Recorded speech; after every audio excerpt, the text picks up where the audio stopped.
Então, a gente vai continuar a nossa revisão.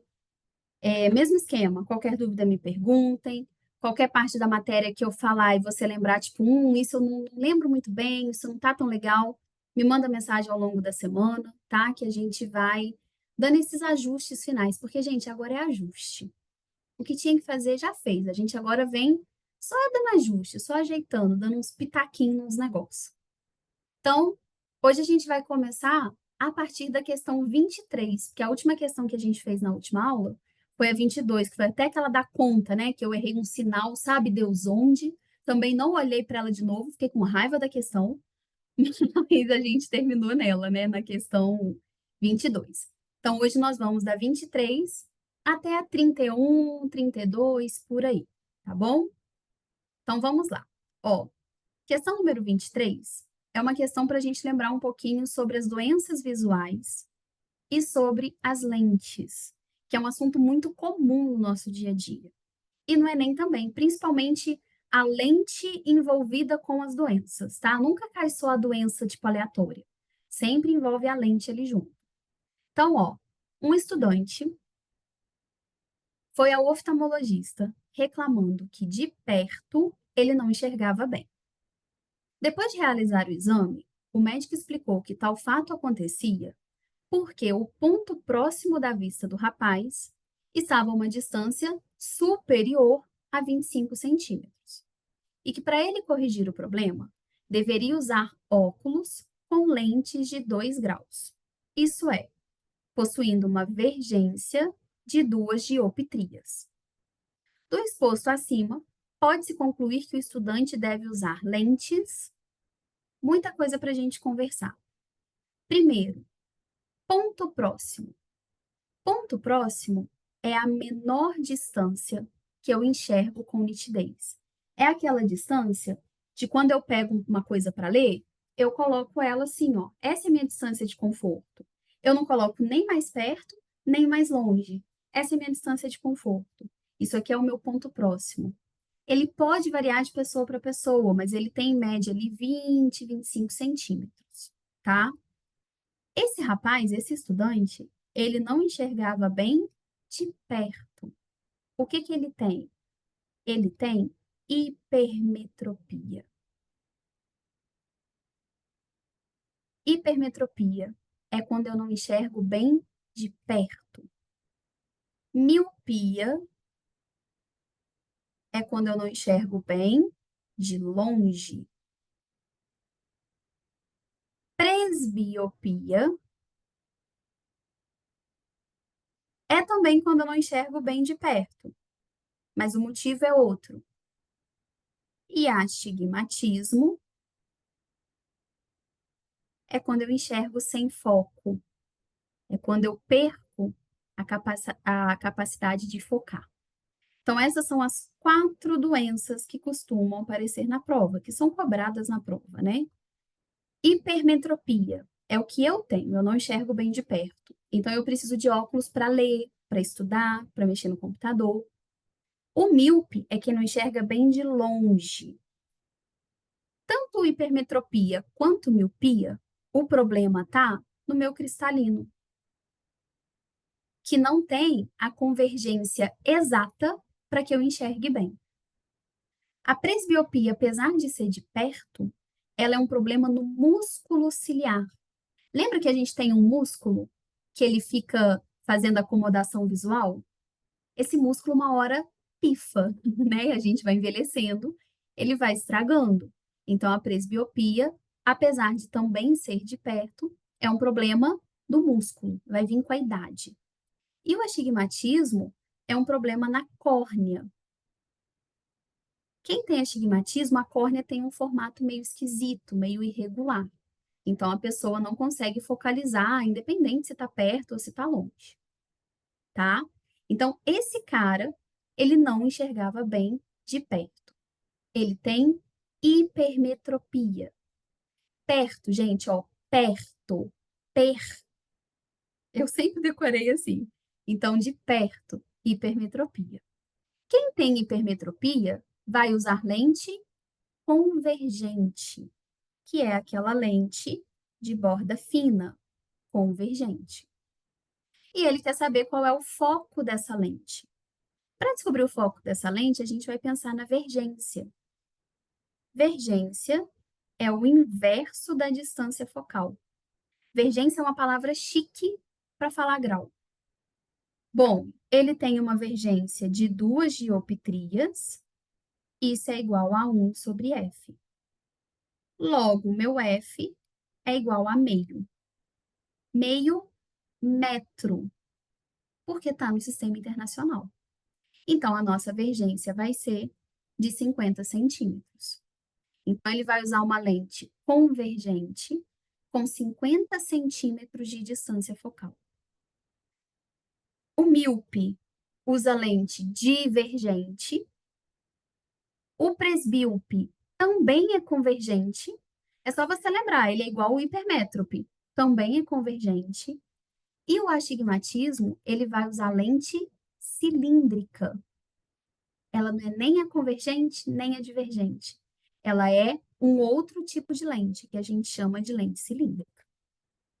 Então, lentes convergentes, lentes de borda fina, que convergem à luz, que juntam a luz.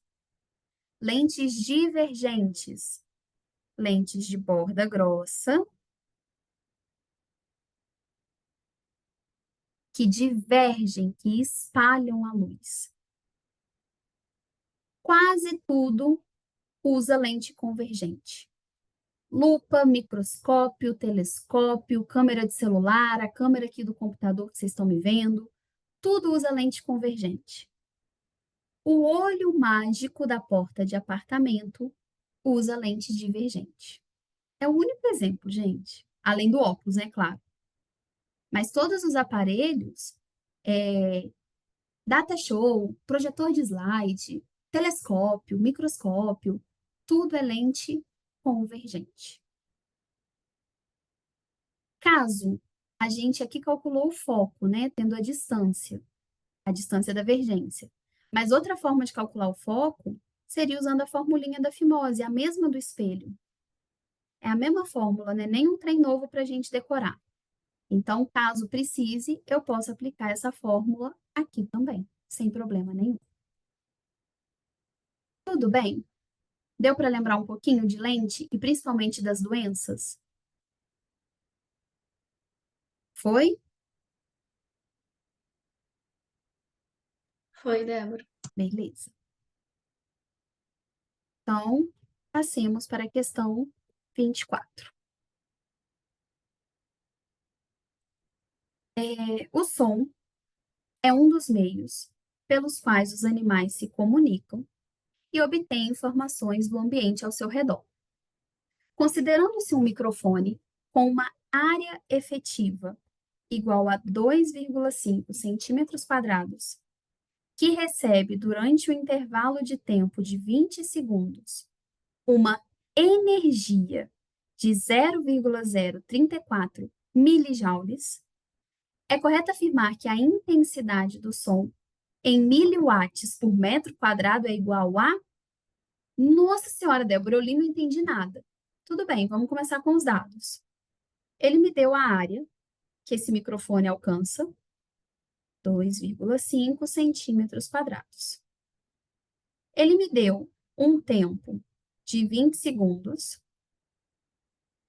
Ele me deu uma energia de 0,034 milijoules. O que é um mili, gente? 10 a menos 3. E ele quer uma coisa que ele chamou de intensidade, mas ele me deu a unidade dessa coisa, ó. Ele quer uma coisa em miliwatts por metro quadrado. O que é o watt? O watt é a unidade de potência. Então, o que ele quer é potência por área. Potência por área. Tirei das unidades, olha lá. Potência por área.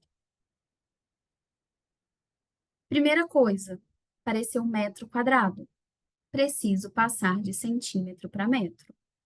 Para quem não lembra, tabelinha. Metro, decímetro, centímetro, milímetro. Do centímetro para o metro, volta 1, volta 2.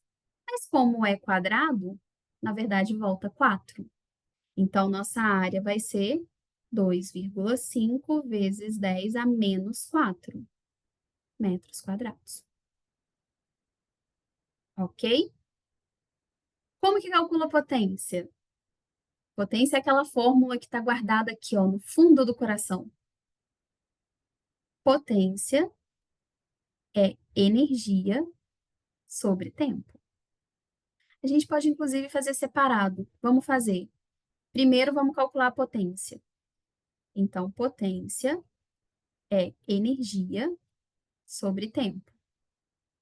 Então, a nossa potência vai ser 0,034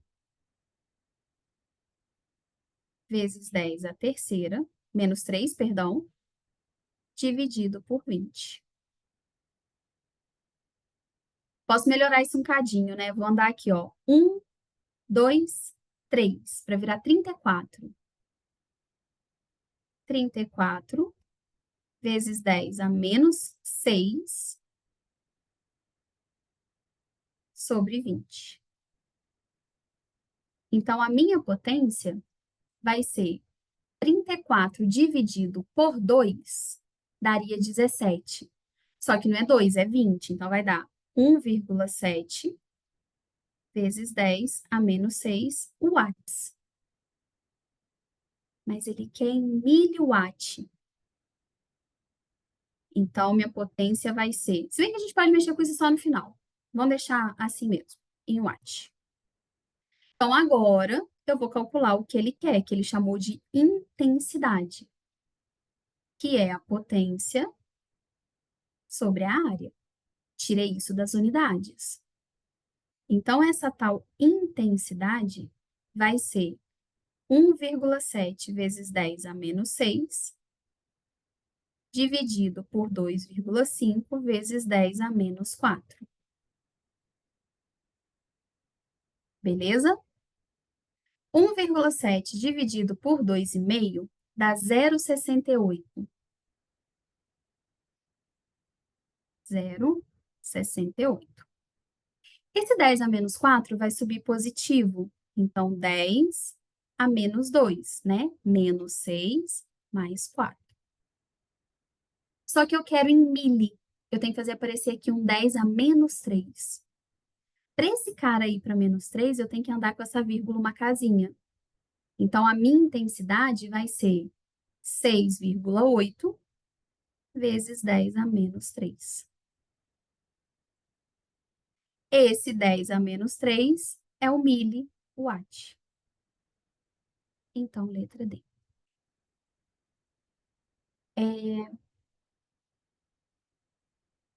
Intensidade é potência sobre área, tá?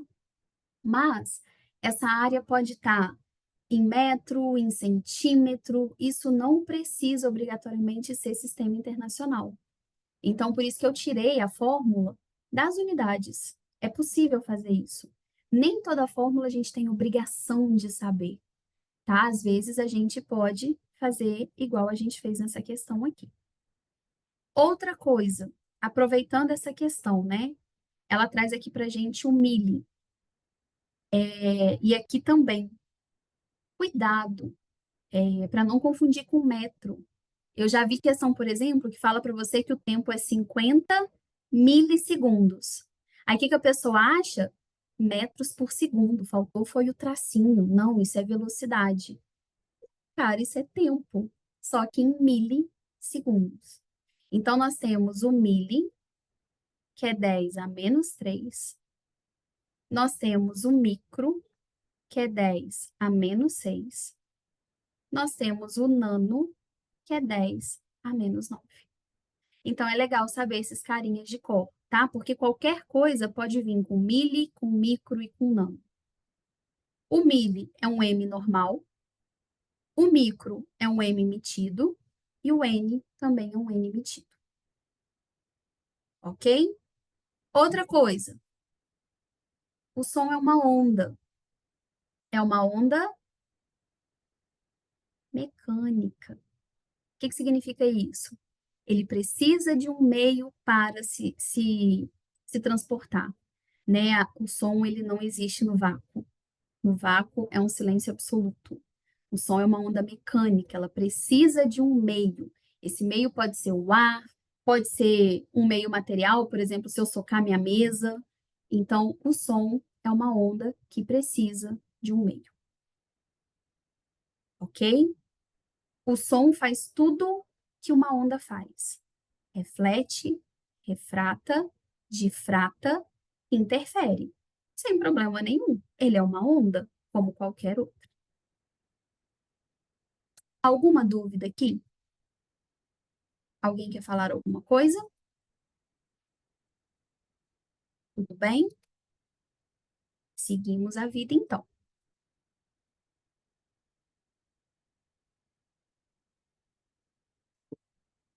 Questão número 25.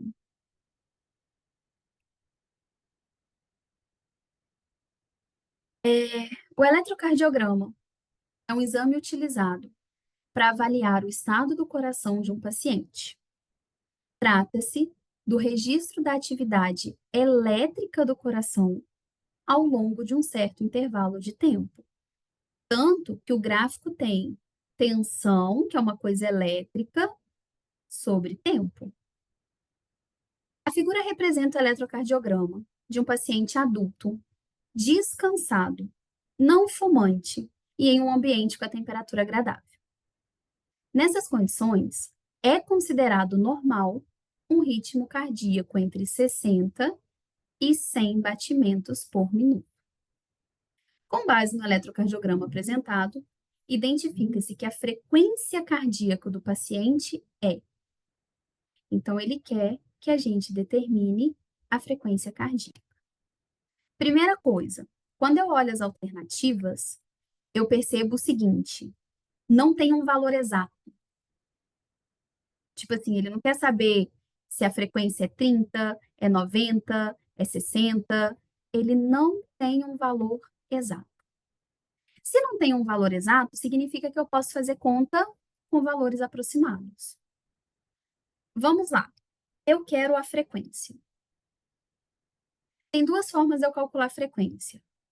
Ou a frequência é o inverso do período, a louca, escrevendo lambda, o inverso do período, ou a frequência vai sair do V igual a lambda F. Isso é uma onda. Isso é uma coisa que se repete. É uma onda que não está bonitinha, com Cristo e vale, do jeito que a gente está acostumado. Mas isso é uma onda. Se eu pegar a distância entre duas cristas, isso é uma onda. Ah, Débora, então isso é o lambda, porque é a distância entre duas cristas. Não, porque o gráfico não está em metros. Se o gráfico tivesse em metros, se ele estivesse te dando distância, isso realmente seria o nosso lambda. Mas é um gráfico que está em tempo, em segundos. Por isso que eu sempre falo com vocês, tem que olhar a unidade do gráfico, tá? Então, isso de uma onda a outra, de uma crista a outra, não vai ser o nosso lambda. Vai ser o nosso período. Qual que é a definição de período? Período é o tempo para uma oscilação. No caso do coração, é o tempo para um batimento. No caso de uma roda, é o tempo para ela dar um giro. Então, eu tenho o período aqui. Percebam, o período começa aqui do 1,1 e vai até o 3. Então, a gente tem um período de 1,9 segundos. Mas, como eu falei com vocês, a questão não quer um valor exato. Então, eu vou falar que eu tenho um período de aproximadamente 2 segundos. Muito melhor para eu fazer conta. Então, eu vou calcular a frequência, mas não vou usar a fórmula de baixo, porque isso não é o lambda. Principalmente em questão de onda. Olhem sempre o que está nos eixos, pelo amor de Deus, tá? Isso é uma onda, mas eu não consigo tirar o lambda do gráfico.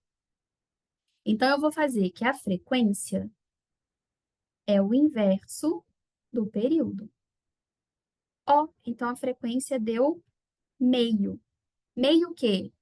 Hertz. Para quem não lembra, hertz é o número de oscilações, aqui no caso foi uma oscilação, em 1 segundo. Ok? Então, nossa frequência deu meio hertz.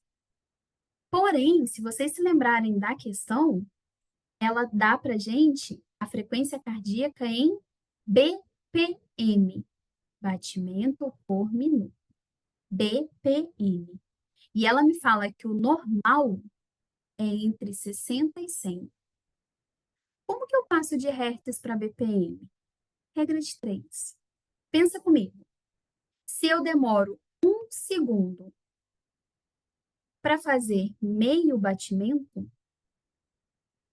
em 60 segundos, que é 1 minuto, eu vou fazer X batimentos. Multiplicando cruzado, X vai ser 60 vezes meio, que dá 30 batimentos por minuto. Ou seja, essa pessoa, apesar de estar descansada, está com o batimento abaixo do valor ideal. Então, peraí, Débora, para eu passar de hertz para RPM ou BPM, que é uma relação de minuto, eu tenho que multiplicar por 60.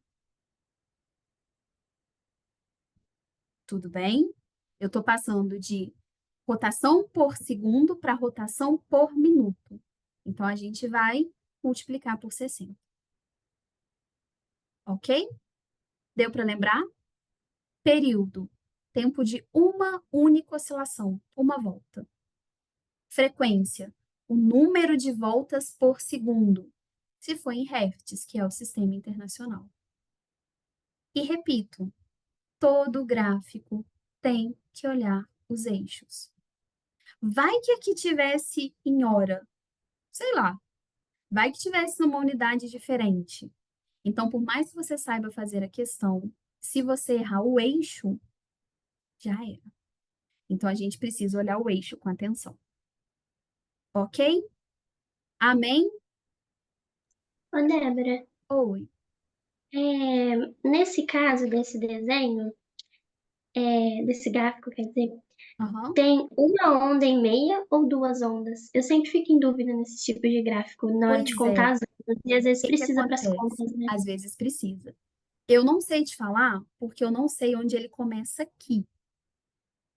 Mas se a gente imaginar que esse começo dele é esse começo, você vai contar as ondas por aqui, tá vendo? Você não vai olhar pelo pico.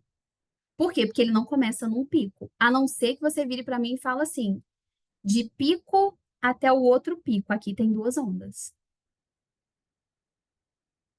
Ó, o que a gente vai pensar como sendo uma onda? Uma onda é um movimento que ainda não se repetiu. Então, vamos acompanhar o movimento desse cara. Ele está aqui em cima.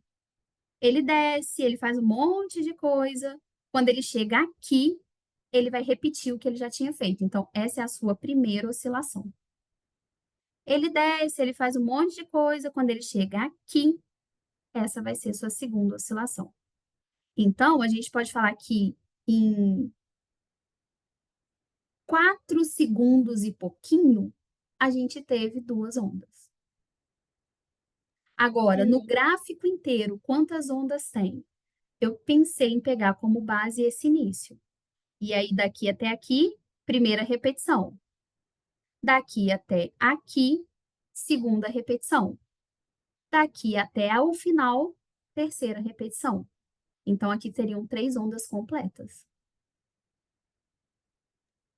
Entendi, obrigada. Então, sempre pensa aonde que aquele ponto está repetindo uma coisa que ele já fez. É isso que importa pra gente. Tá bem. Tá bom? Beleza. Não tentem achar a onda aqui. Não ajuda. Então, nosso período aqui é aproximadamente 2 segundos. Ótimo. Ô, gente, qualquer gráfico, por mais esquisito que seja, se vocês verem que de alguma forma ele repete algum movimento, ele é uma onda. Sei lá, você pode ter um gráfico assim, ó, malucão. É uma onda. Tá repetindo o movimento, é uma onda, tá? Então, nosso paciente está com os batimentos abaixo do valor ideal, porque a gente achou 30 batimentos por minuto. Tá quase morrendo essa pessoa, né? Eu não tenho muita noção dessas coisas, não, mas eu acho que ela tá quase morrendo. Vamos lá, questão número 26.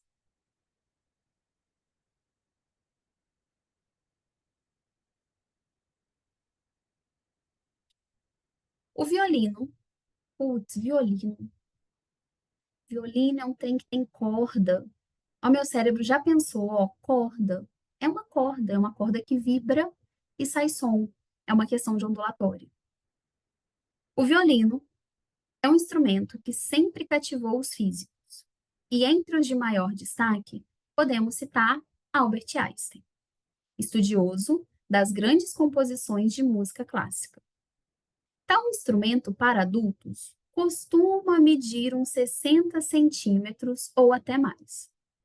Suas quatro cordas possuem as seguintes frequências de afinação: 196 Hz para Sol, 293 para o Ré, 440 para o Lá, 659 para o Mi. Considerando que as partes vibrantes das cordas de um violino para adultos tenham 40 centímetros, ignora aquele 60 que ele deu, porque o exercício começou aqui, e que as mesmas vibrem no primeiro modo de vibração, qual é a velocidade de propagação de uma onda para as cordas afinadas em Sol e Mi em metros por segundo? Parte boa desse exercício: nenhuma alternativa repete. Ah, repete esse. Vamos torcer para não ser, né? Vamos ver o que que vai dar aqui. Então, vai ver, vai ser ela. Ah, já tô até vendo. Ele quer a velocidade para o Sol e para o Mi, sabendo que a corda tem 40 centímetros de comprimento, que é 0,4 metros. Ok? Vamos lembrar como são os harmônicos? Ó, a gente normalmente estuda corda, tubo aberto, tubo fechado. A corda é aquela que começa e termina com nó. Por quê? Porque ela tem que estar presa para vibrar. Então, o nosso primeiro harmônico, o harmônico fundamental, ele começa e termina com nó. Ele tem uma carinha assim, ó. O tubo aberto já é tipo um cano, ele é aberto nas duas pontas. Então, ele não pode ter nó nas pontas. Vai ser algo assim, ó, tipo um cromossomo. Esse é o nosso primeiro harmônico. E o tubo fechado, ele tem um lado fechado e o outro aberto. O primeiro harmônico dele vai ser um troço assim. Débora, por que que é importante eu saber o primeiro harmônico? Porque se você sabe calcular a frequência do primeiro, você calcula a frequência de qualquer um. A frequência do quinto harmônico vai ser 5 vezes a frequência do primeiro. A frequência do sétimo harmônico, 7 vezes a frequência do primeiro. E assim por diante. Então, vamos lembrar. V é igual a lambda F. Então, F é V sobre lambda. Ok, nada de novo. Só que a frequência do primeiro harmônico aqui vai ser V sobre 2L. Eu substituí o lambda por uma relação com o tamanho da corda. V sobre 2L. Porque aqui tem meia onda. No tubo aberto, mesma coisa. V sobre 2L. Porque aqui também tem meia onda. No tubo fechado, V sobre 4L. É o único que é diferente. Ele é diferente em tudo. Inclusive, O tubo fechado é o único que só tem harmônico ímpar. Você não tem segundo harmônico, sexto harmônico, ele só tem harmônico ímpar.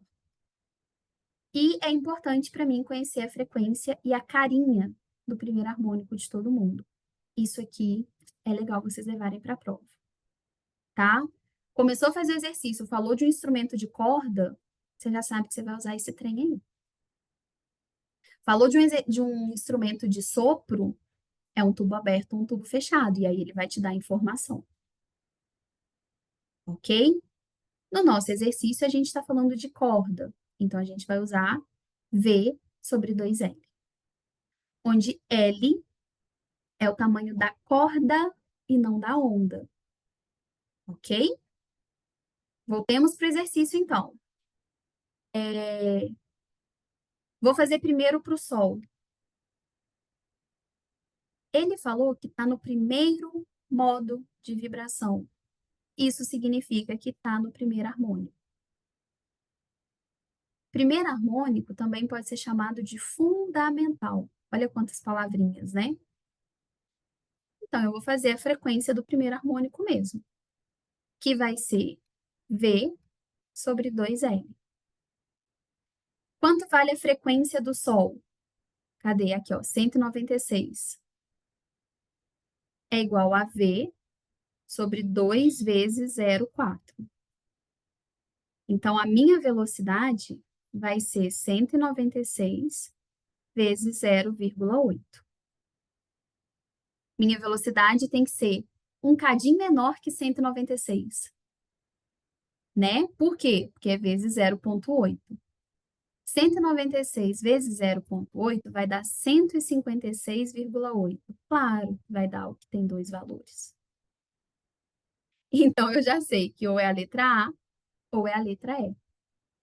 Então, para desempatar, eu vou fazer a conta do Mi, também no primeiro harmônico. Então, F1 também é V sobre 2L. Só que vai mudar a frequência, ó. A frequência da nota Mi é 659,26, que é igual a V sobre 2L. O L não mudou. Então, a minha velocidade vai ser 659,26 vezes 0,8, que vai dar alguma coisa um pouco menor que 659. Provavelmente, o nosso 527. Letra E. Aí vocês podem pensar assim, Débora, mas a velocidade do som não muda. Por que está diferente? Porque eu não estou olhando para a velocidade do som. Eu estou olhando para a velocidade de vibração da corda. Eu não sei se vocês já viram um violino, mas assim, um violão todo mundo já viu, né?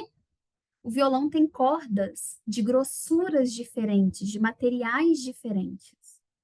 A velocidade em cada corda ali é diferente. São meios diferentes. Então, não estamos falando da velocidade do som, porque senão seria 340. Estamos falando da velocidade da onda na corda, naquele meio corda. E as cordas são diferentes. Por isso, cada uma vai ter uma velocidade de vibração também diferente. Tudo bem? Lembrado isso aqui? Lara, foi? Oi. Ótimo. Meninas, tudo tranquilo? Podemos seguir? Estou muito rápida. Se eu acelerar, vocês me freiam, tá? Porque, ó, como eu tô com sono, eu acelero as coisas. Eu sou esquisita, eu sou assim. Quando eu tô muito cansada, com muito sono, eu fico mais agitada. Não sei se mais alguém é assim, mas normalmente eu sou assim. Quando eu tô cansadaça, com sono, não aguentando de cansaço, parece que meu corpo agita pra pegar no tronco, tá? Então, qualquer coisa, vocês vão me falando aí. Então, próxima questão. Questão 27. Essa questão é do Enem PPL. Ó, A primeira tecnologia comercial de comunicação da internet foi realizada usando a rede de voz telefônica. Quem é um cadinho mais velho aí vai lembrar que para a gente usar a internet tinha que esperar da meia-noite, porque a gente ocupava a linha telefônica ficava ocupada, tipo, tu, como se alguém realmente estivesse falando no telefone, né? Então era o caos. Bom, ela foi implantada por pares de fios condutores chamados de par trançado, que permitiam uma transferência máxima de 56 kbps. Nossa, o que é isso? Kilobytes por segundo. Por segundo. Cara, isso é como se fosse uma frequência. Frequência não é alguma coisa por segundo?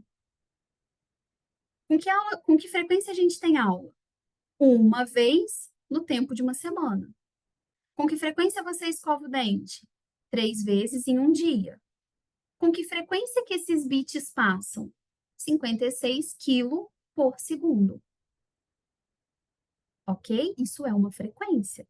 Tá de um jeito esquisito, mas é uma frequência. Bom, nesse padrão de comunicação, a transferência se faz usando uma onda quadrada modulada. Modulada. Com níveis de 1 e 0, representados por uma diferença de potencial nos fios ou pela ausência de DDP. Então, 1 tinha DDP, 0 ausência de DDP. E aí foi fazendo uma onda. Hoje, nas comunicações atuais, a capacidade de transferência de dados por fibra ótica ou por microondas, usando 4G no caso da fibra ótica ou 5G no caso das microondas, é uma microonda, é muito superior. A transferência é mais rápida. Na 5G, por exemplo, está prevista uma capacidade de transferência superior a 10 gigas bps.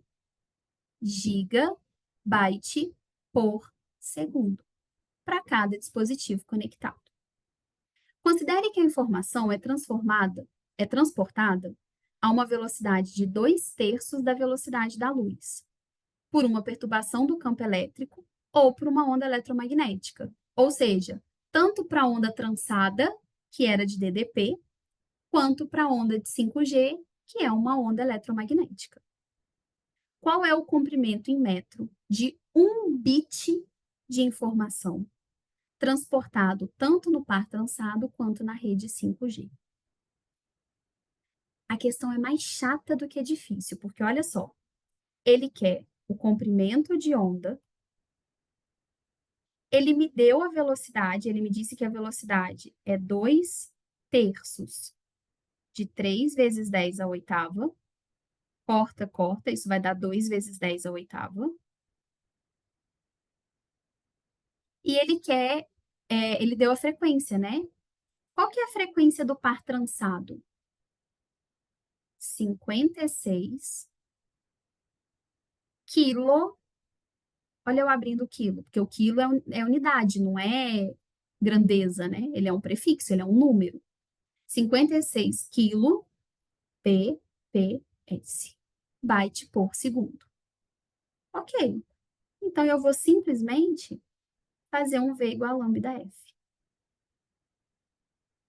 Então, eu tenho uma velocidade de 2 vezes 10 à oitava, o lambda é o que eu quero, e a minha frequência, 56 vezes 10 ao cubo.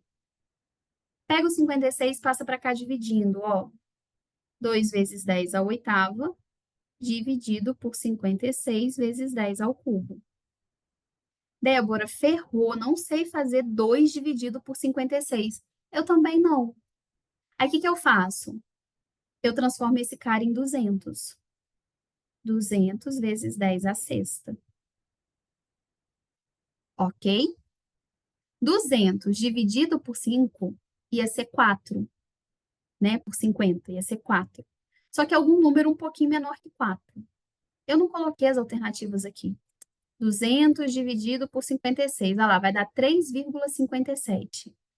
Então, nosso lambda do par trançado é 3,57 Esse 10 a terceira sobe negativo, então 10 a terceira.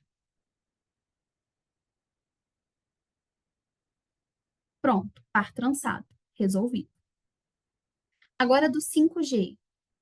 Do 5G, ele deu pra gente, olha que exercício sacana, que ele vibra, a onda vibra numa frequência de 3,5 GHz. Só que essa é a frequência de vibração da onda. Ele quer a onda do bit. Então, para o 5G, eu vou usar 10 gigabits como frequência. Então, de novo, V igual a lambda F. Minha velocidade é 2 vezes 10 à oitava. E a minha frequência é 10 giga. Giga é 10 à nona. 10 giga BPS, bytes por segundo. Mesma coisa, passa para cá dividindo. 2 vezes 10 à oitava, dividido por 10 vezes 10 à nona. É igual ao nosso lambda.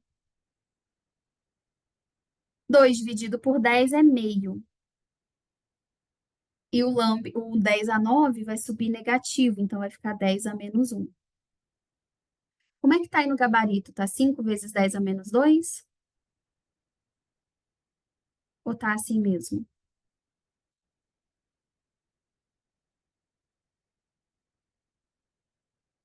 Ninguém tá com a apostila aí, não? Bom, depois vocês veem lá então como que passou. É 0,2. Ele passou para 5. Tá, obrigada. Então, 5 vezes 10 a menos 2 metros. Ok? Então, era uma questão mais chata de leitura, de interpretar, e ele dá um monte de informação do que, de fato, É, a continha. Diga. é que eu acho que ela não falou disso, não. É porque 2 dividido por 10 é 0,2, não é Não é 0,5. 0,5? Não mesmo? A louca. Aí eu não acho que ela não falou de menos 2, não. Acho que ela falou do 0,2 Mas tá mesmo. como? Tá 2 vezes 10 a menos 2? Deve ser, né? Ele deve É ter isso mesmo. passado para anotação. Ah, gente, isso aí, me corrige, ó. Cara, esse erro é clássico. Vocês também já devem ter feito isso, né? Sei lá o que que eu pensei. Eu sei que 10 dividido por 2 é 5, mas como o 2 estava em cima, 0,5. Sei lá, meu cérebro deu uma bugada. Tudo bem essa questão 27? Apesar da confusão que ela gera, perceberam que é uma questão fácil? Muito cuidado com o comando, porque a gente mata a questão a hora que ele pede o comprimento de onda do bit, não da onda em si, mas sim da quantidade de dados que ele está conseguindo transportar. Então, por isso que eu usei o 10 gigabits por segundo e não a frequência da onda. Tudo bem? Fomos? Quando, Diga. é, não tem relação com a questão, mas é porque eu lembrei aqui agora, Ó, é porque o G ele transporta mais informação, mas ele como é que eu vou dizer? Chega mais longe, não chega tão longe quanto uma onda de rádio, por exemplo, não é isso? perfeito. O que que acontece? Para a onda chegar muito longe, ela tem que ter um grande comprimento de onda. Por quê? Porque se ela tem um grande comprimento de onda, ela consegue difratar melhor prédios, muros, montanhas, árvores. Então, ela difrata melhor. Por quê? Porque para uma onda difratar, o comprimento de onda tem que ter um tamanho parecido com o obstáculo. Vamos pensar assim. Então, se a gente pensar naquele espectro eletromagnético, que era o Rami-Lux, tudo bem? Lembra do que eu estou falando? A onda de rádio, ela está aqui. Ela é a onda de menor frequência, mas de maior lambda. A micro-onda já está aqui, ó. Então, a gente já está perdendo lambdas, já está perdendo o comprimento de onda. Então, uma onda de celular, de internet, ela vai acabar chegando não tão longe. Se você parar para pensar, se você pega uma luz, aí que ela já não difrata mesmo essas coisas tão grandes. Então, é exatamente isso. Fala, Lara. Qual que é a onda com a letra A? Nenhuma. É só para Ah, conseguir tá. Só formar a pelo som. palavra. Ah, tá. Eu tava assim, gente, eu não tô lembrando de nenhuma onda Não, com é letra porque é ondas de rádio. A. Ah, tá. Entendi. Aí vem a micro-ondas, Micro-onda. infravermelho, Ah, tá. Entendi. luz, ultravioleta, raio-x, raio gama. É só porque se não tivesse uma vogal ali, não ia ter Ia palavra ficar nenhuma. feio. Aham, Obrigada. de nada. Foi? Tudo bem? Então, essa questão da onda conseguir ir mais longe tem a ver com o comprimento de onda dela e também com a amplitude. Porque a amplitude de uma onda, ela tem uma relação com a energia que essa onda carrega. Então, se eu tenho uma onda com muita energia, por mais que essa energia se dissipe, porque na vida real tem atrito, vai dissipar, ela vai conseguir chegar mais longe.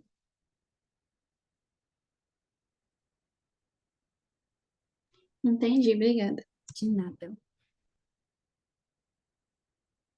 Mais uma? Todo mundo vivo?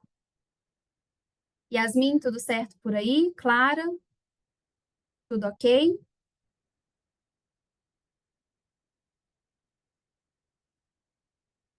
Então, tá bem. Então, seguimos. Questão número 28. Em um inusitado brinquedo de um parque de diversões, duas pessoas de 60 quilos de massa cada uma sentam-se em um carrinho de 600 quilos, que está acoplado a uma mola ideal de constante elástica de 20 newtons por metro. O carrinho é puxado por um cabo até uma distância de 25 metros. Então, ele é solto para que ele possa oscilar. Considerando que o atrito seja desprezível, qual é a alternativa que dá corretamente o período de oscilação do carrinho com os passageiros? Adote π igual a 3. Isso aqui, gente, é aquela parte chatinha do sistema massa-mola e do pêndulo simples. É aquela fórmula que tem raiz, lembra? Período do sistema massa-mola, 2π raiz de m sobre k. Período do pêndulo simples, 2π raiz de g sobre L. G é a gravidade, L o comprimento. Sistema massa-mola nunca caiu no Enem. O pêndulo já, tá? Mas o sistema massa-mola não. Mas acaba que se você sabe uma formulinha, você acaba sabendo a outra, né? Elas têm a mesma carinha ali, a mesma aparência, digamos assim. Então, vamos anotar os dados. Eu tenho duas pessoas de 70 quilos. Então, eu tenho que as pessoas têm uma massa de 120 quilos. Eu tenho que a massa do carrinho é de 600 quilos também. Quilo, né? É massa ainda. Ele me deu a constante elástica da mola, que é de 20 newtons por metro. E ele fala assim, ó, eu puxo o carrinho até 25, e aí ele vai começar a oscilar. Isso é a nossa amplitude, 25 metros. Não vou precisar dela aqui não, mas é só para a gente poder lembrar dessas coisas. Antes da gente fazer a questão, lembre que a constante elástica da mola, ela mede para mim a dureza daquela mola. Então, quanto maior o valor da constante elástica, mais dura aquela mola é, mais difícil ela é da gente mexer, tá? Eu vou somar essas duas massas, vai dar 720 quilos. E agora eu vou simplesmente aplicar na fórmula. Tudo no sistema internacional, lindo. Então, período é igual a 2π raiz de massa, que é 720, sobre o K, que vale 20. Então, o meu período vai ser 6, que multiplica 72 dividido por 2, 36. Raiz de 36 é 6. Então, o período é 6 vezes 6, que vai dar 36 segundos. Já estava tudo no sistema internacional, eu não precisei mexer com nada. Aproveitando, estamos falando de uma mola. Toda mola exerce uma força, que é o que a gente chama de força elástica. Força elástica é igual a Kx. No caso, a amplitude aqui poderia ser o nosso x. É até onde eu empurrei essa mola, até onde eu puxei ela, até onde eu deformei ela. Então, a amplitude, às vezes, entra no lugar de x, né? É o máximo que eu puxei, é o máximo que eu comprimi. Então, x pode ser a amplitude. Deu para lembrar rapidinho dessas fórmulas? Eu imagino questões teóricas, do tipo assim, ó, se eu aumentar o comprimento, o que que acontece com o período? Se eu levar ele para a Lua, que tem uma gravidade menor, o que que acontece com o período?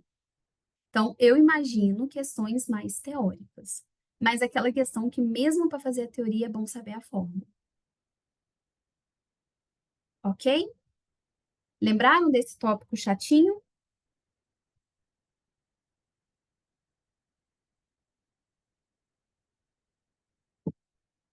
Podemos seguir? Questão 29.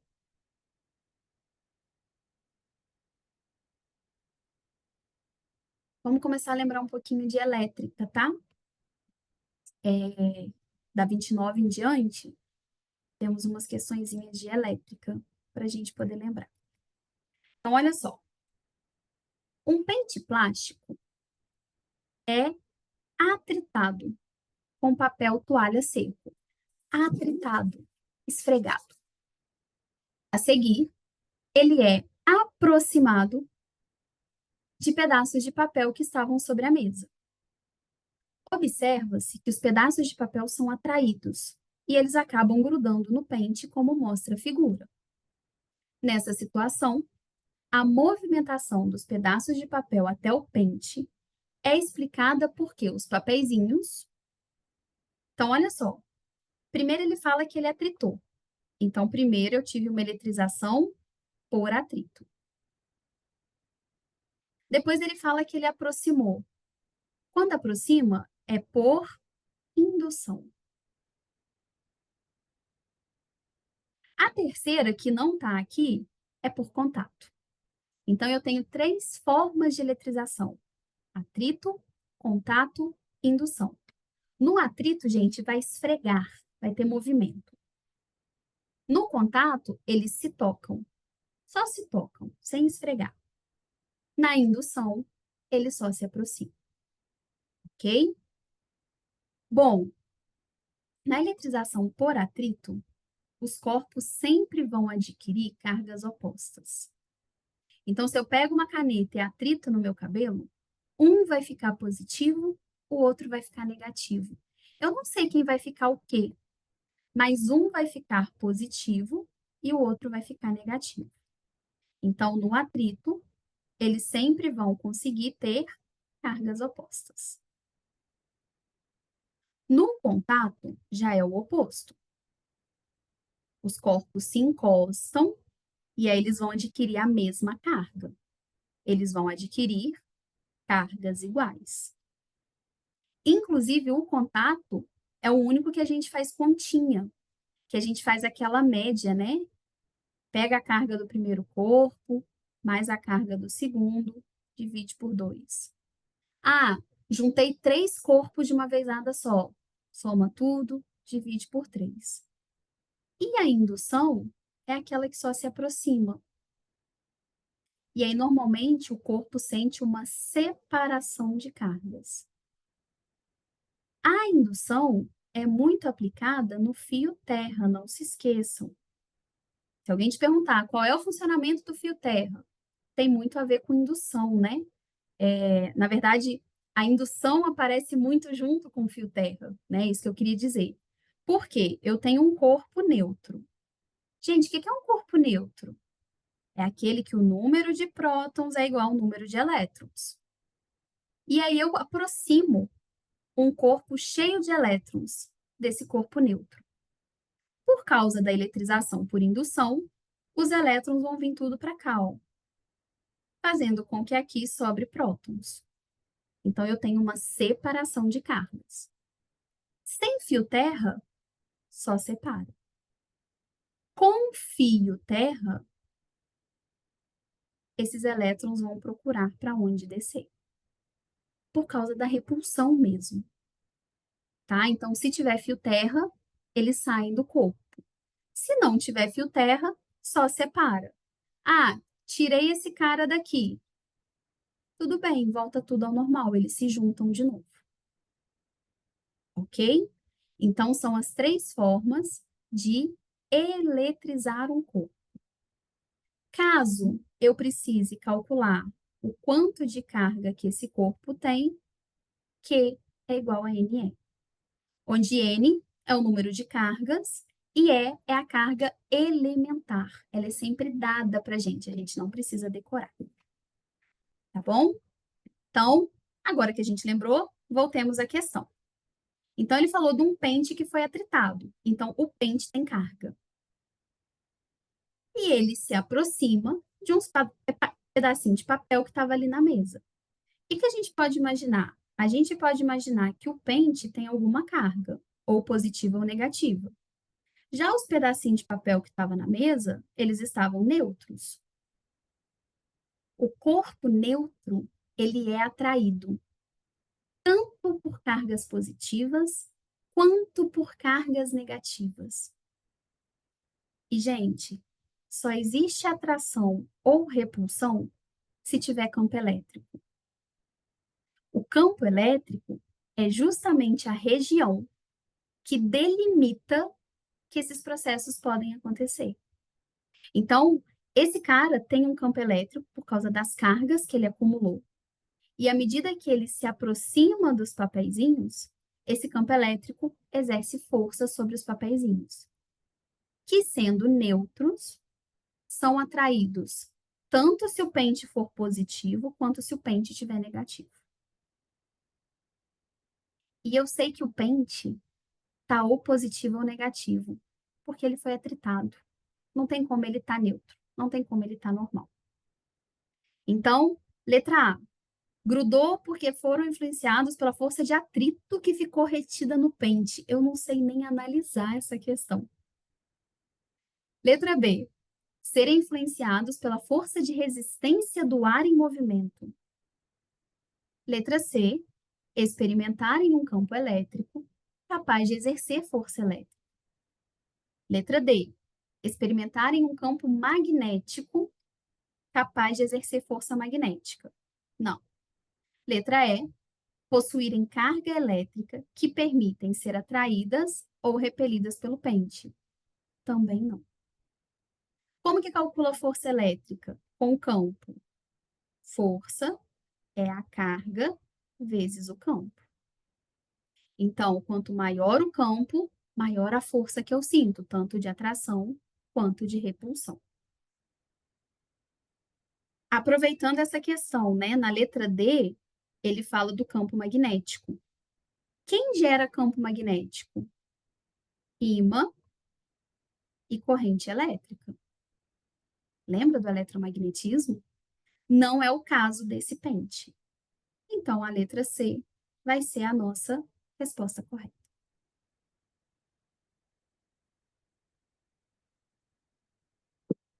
Ok? Podemos fazer mais um? Alguém quer perguntar alguma coisa sobre os processos de eletrização? Ou deu para a gente lembrar?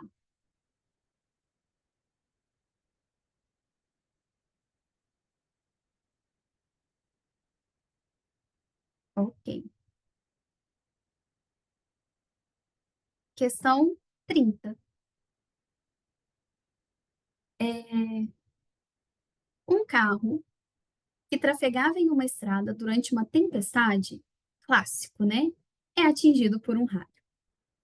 Com relação aos ocupantes do veículo, é correto afirmar que. O que está falando essa questão? De um negocinho chamado gaiola de Faraday.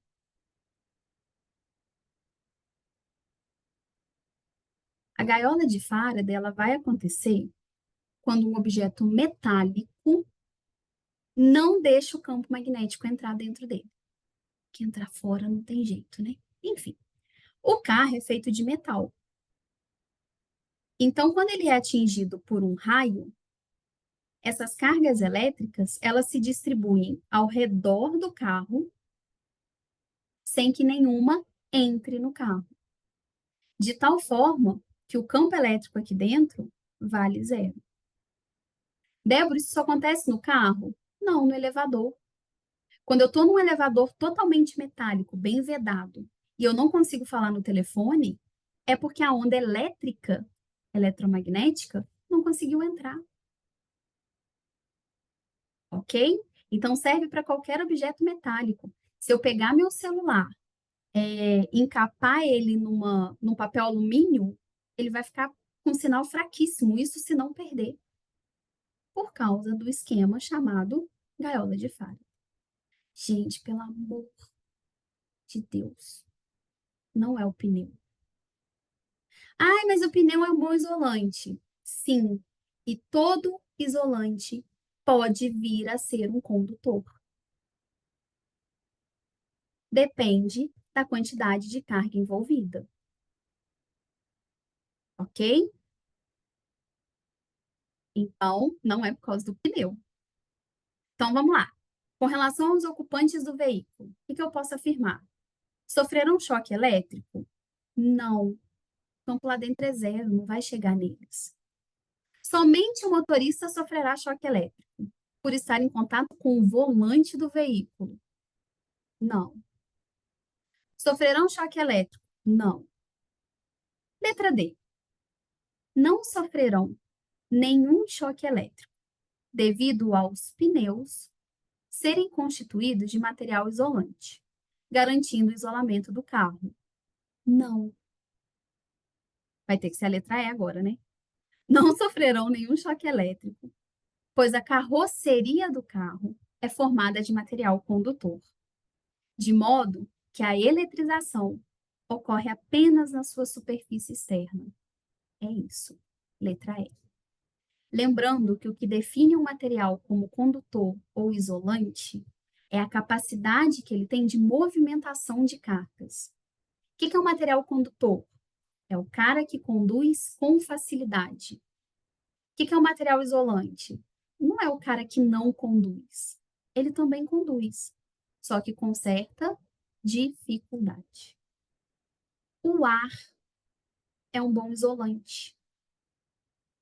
Uai, mas como é que tem raio?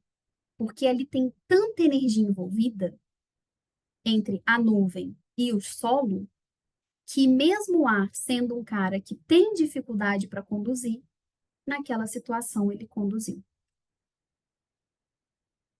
Tudo bem? Então, gaiola de Faraday.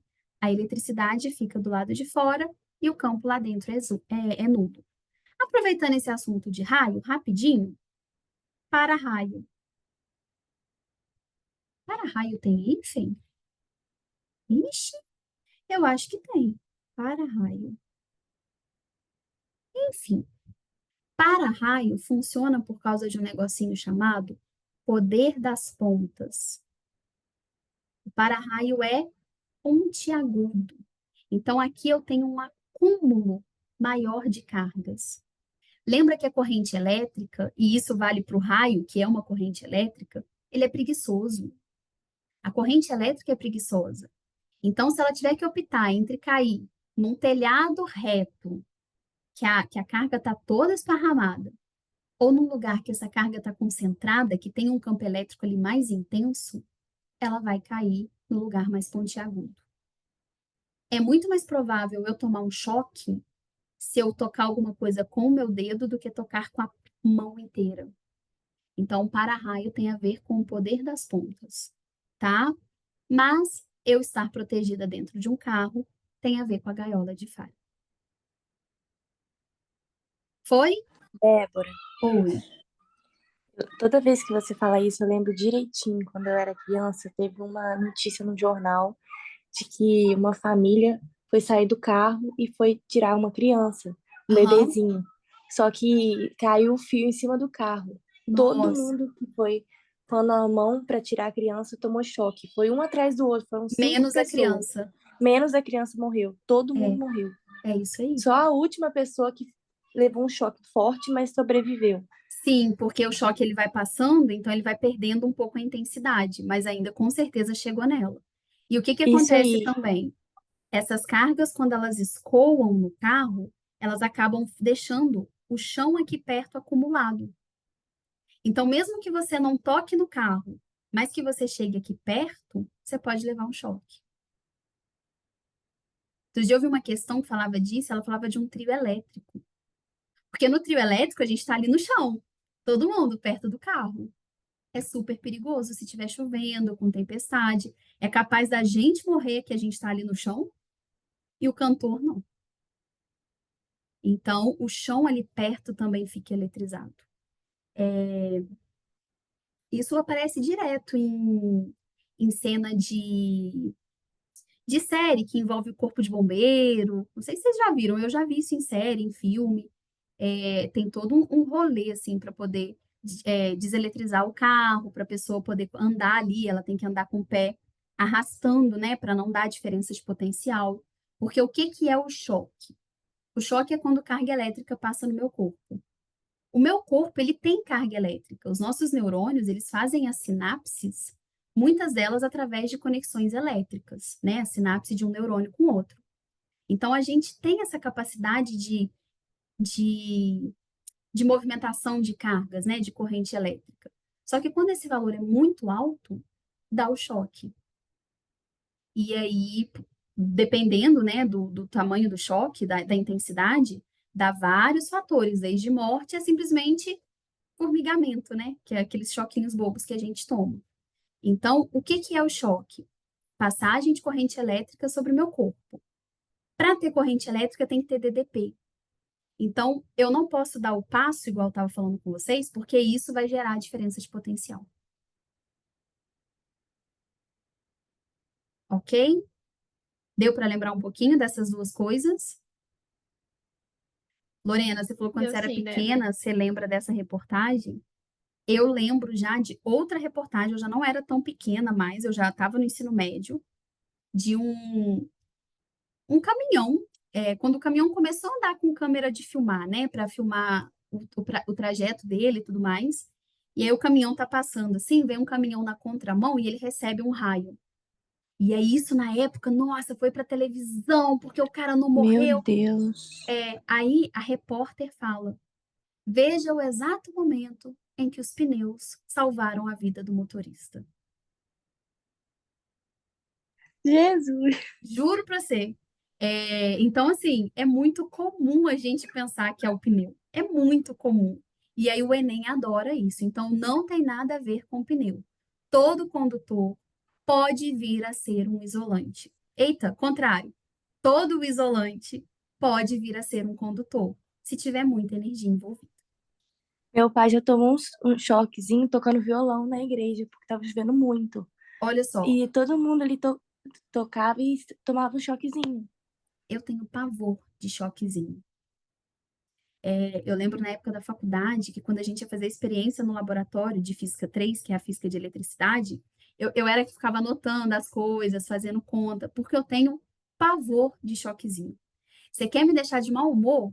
É eu tomar banho em algum lugar e tomar aquele choquezinho de chuveiro? Cara, acaba comigo, porque o banho é um momento para relaxar.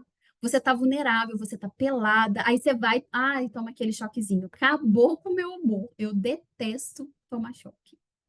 Detesto, detesto. Dá tempo da gente fazer mais uma, hein? Vamos até a 32, conforme planejado. Talvez, né? Eu acho que dá sim.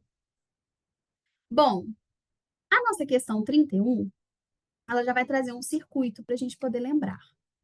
E é um circuito que ele tem ali dois instrumentos de medida. Para que serve um instrumento de medida? Para medir, né? E no caso da elétrica, a gente usa muito o amperímetro. Olha o nome, gente. Amperímetro.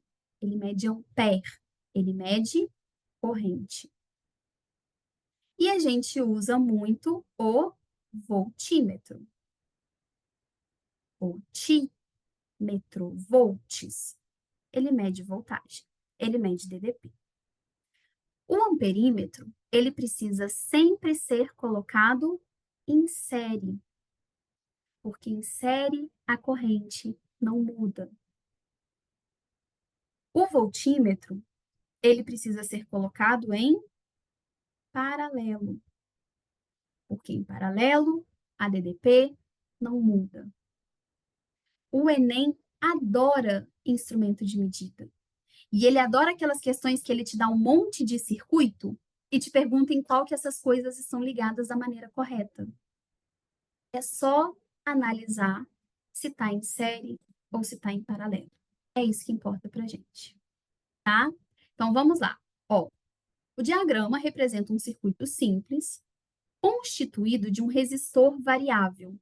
É uma resistência que varia. Isso tem um outro nome também. A gente pode chamar isso de potenciômetro. É uma resistência que varia, tá? Então, ele tem um resistor que varia de valor, um voltímetro e um amperímetro.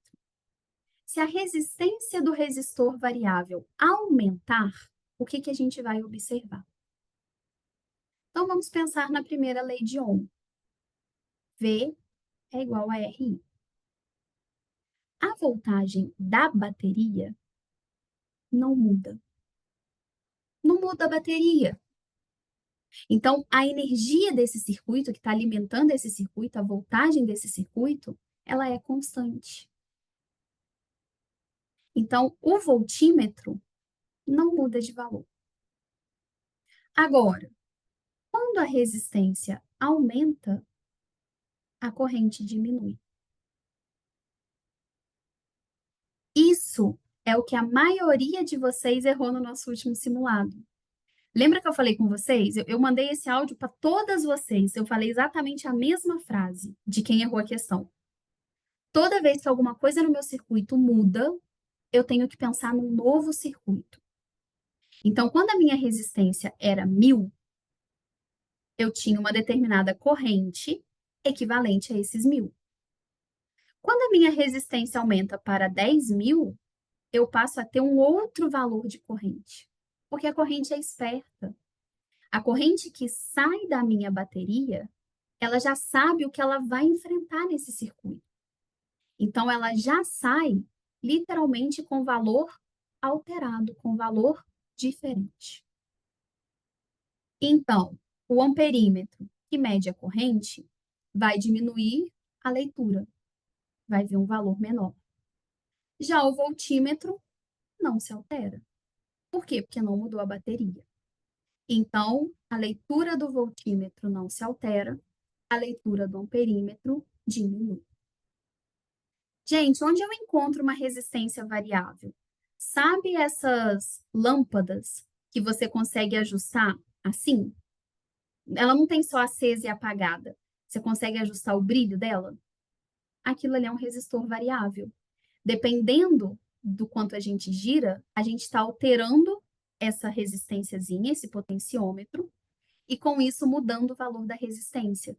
Por isso que muda a potência, por isso que muda o brilho dela, mesmo ela estando na mesma tomada. Tudo bem? Amperímetro em série, porque em série a DDP não muda. Voltímetro em paralelo, porque em paralelo a DDP... Ih, falei errado. Amperímetro em série, porque em série a corrente não muda. Voltímetro em paralelo, porque em paralelo a DDP não muda. Diga, Larinha. Um voltímetro, então ali tem uma resistência muito grande, é tipo isso? É exatamente isso. É Para quê? porque, como eu não Para quando. tinha visto o voltímetro antes, eu falei, Aham. ué, o negócio tá em curto, porque tem uma resistência ali, vai passar. O Pois é, voltímetro, por ter uma resistência muito grande, vai passar ali de qualquer jeito, então. exatamente. A gente fala que o voltímetro tem uma resistência Isso. infinita. Porque ele não quer que corrente passe por ali, né? De jeito nenhum. Se não pensa só, isso aqui é uma Aham, lâmpada. Pronto, a lâmpada entrou em curto. entendi. Em compensação, o amperímetro tem uma resistência praticamente Muito nula, baixo. Porque para ela não quer a interferir. corrente toda. Exatamente, Entendi. eu não quero interferir. Porque pensa só, vamos supor, essa resistência vale 10. Se o amperímetro também vale 10, o simples fato de eu pôr ele ali, eu mudei o circuito inteiro. Então, o amperímetro não pode ter resistência. E o voltímetro tem uma resistência muito grande. Entendi. Obrigada, Débora. De nada. Todo mundo sobrevivendo? Dá para a gente fazer só mais uma para a gente terminar? Vamos lá. Questão 32, para acabar. Lâmpadas incandescentes. Lâmpadas incandescentes são aquelas antiguinhas, que a gente até via resistência assim, ó, dentro dela, tá?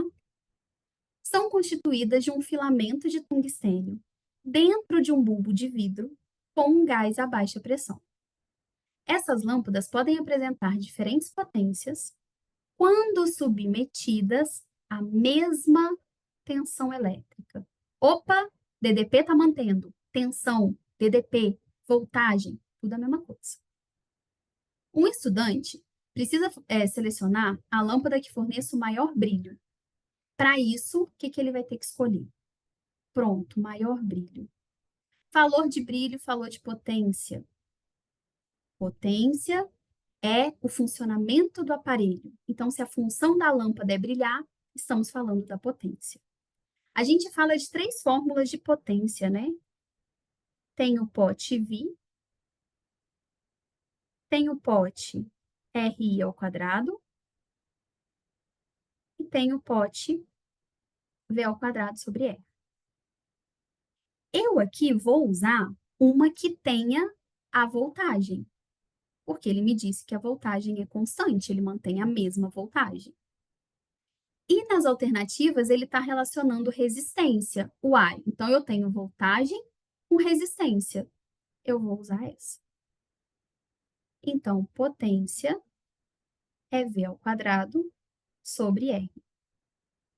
Para que eu tenha maior potência, eu preciso ter a menor resistência. Inversamente proporcionais nessa situação. E a resistência, eu posso usar a formulinha da rola para pensar nela. Então, vamos lá. Para isso, eu quero uma resistência pequena, hein? Para isso, ele deve selecionar aquela que possui o filamento mais curto, pois terá menor resistência. Bom, se o filamento for curto, a menor resistência é essa, letra A.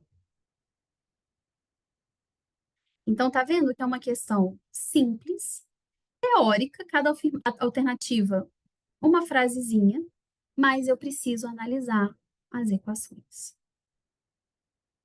Potência tem a ver com o funcionamento do aparelho.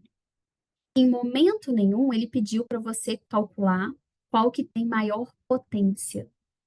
Ele quer que você calcule a que tem maior brilho.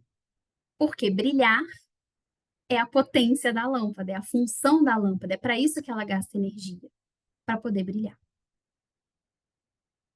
Deu para lembrar? Só para a Ô, gente Débora, concluir, só um segundo, Gabi. Essa aqui, ó, normalmente a gente usa quando a gente quer calcular potência dissipada. O que é dissipada? É a perdida. E quem me faz perder? O resistor, né? O resistor resiste à corrente. É ele quem me faz perder. Diga. você pode falar rapidinho a diferença de resistência para resistividade? Tipo assim, Claro, exatamente das. claro. A resistividade, ela é esse rosinho aqui da fórmula, inclusive. A resistividade, ela é uma característica do material. Ela depende se aquele material é feito de cobre, de ferro, de níquel, de tungstênio. Ou seja, ela é tipo calor específico. Cada material tem a sua propriedade de esquentar. Cada material tem a sua propriedade de resistir. Então, a resistividade é uma característica que depende exclusivamente do material. A resistência já é uma grandeza que leva em consideração o material, o tamanho, a área, em que circuito que eu liguei, que corrente que está passando. Então, a resistência, ela é de fato o resistor. A resistividade é o material que você usou para construir aquele resistor. Tanto que esse valor é sempre dado, porque cada material vai ter um valor. Outra coisa muito boa que eu pensei que agora que você me perguntou. Resistividade é o inverso de condutividade. Porque se eu tenho um material que resiste muito, ele conduz pouco. Entende? Então, a resistividade, ela é o oposto da condutibilidade daquele material. Ótimo. Beleza, obrigada. Meninas, mais alguma question? Ah, pode falar, foi mó legal ter aula de física hoje. Pode falar que vocês não aguentam mais fazer questão de história, de filosofia.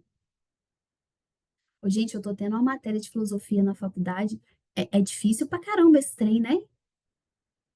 Filosofia, quanto mais o professor fala, mais eu não entendo. Pois é, é a Ele aula vai que eu se mais enrolando, vai gosto. se enrolando, vai se enrolando, ele vai falando, ele vai entrando É, numa viagem. Ele tá falando isso. grego e eu me perdi há 5 Não, é a milhões de... aula que eu mais gosto. A professora, eu acho que ela sabe que a matéria é pesada, então ela traz letra de música, ela traz quadro. A aula é fantástica. Mas na hora que eu vou estudar, eu falo, meu Deus, que trem difícil. Muito difícil, muito difícil. Aqui, tudo bem? Alguma pergunta? Finalizamos? Beleza. Eu vejo vocês semana que vem, tá? Eu vou mandar mensagem para vocês na véspera da prova, mas já quero deixar aqui para vocês que estarei mandando super boas energias, para que vocês façam um excelente primeiro dia de prova, porque isso vai influenciar no segundo, não tem jeito. Esperamos que o Enem seja coerente, que as pessoas tenham senso, e qualquer coisa que vocês precisarem, gente, eu tô 24 horas à disposição, tá? Mesmo. Não tem final de semana, não tem domingo, não tem nada. Qualquer coisa é só vocês me gritarem, tá? Mas eu ainda mando uma mensagem bonitinha no sábado, eu prometo. Tá bom? Beijo pra vocês, bom restinho de semana. Força na peruca que tá acabando, tá? Obrigada, Beijo, Débora. obrigada a Beijo, vocês. Débora. Até Obrigada. Obrigada, semana que vem. Débora. Até semana que vem. Até.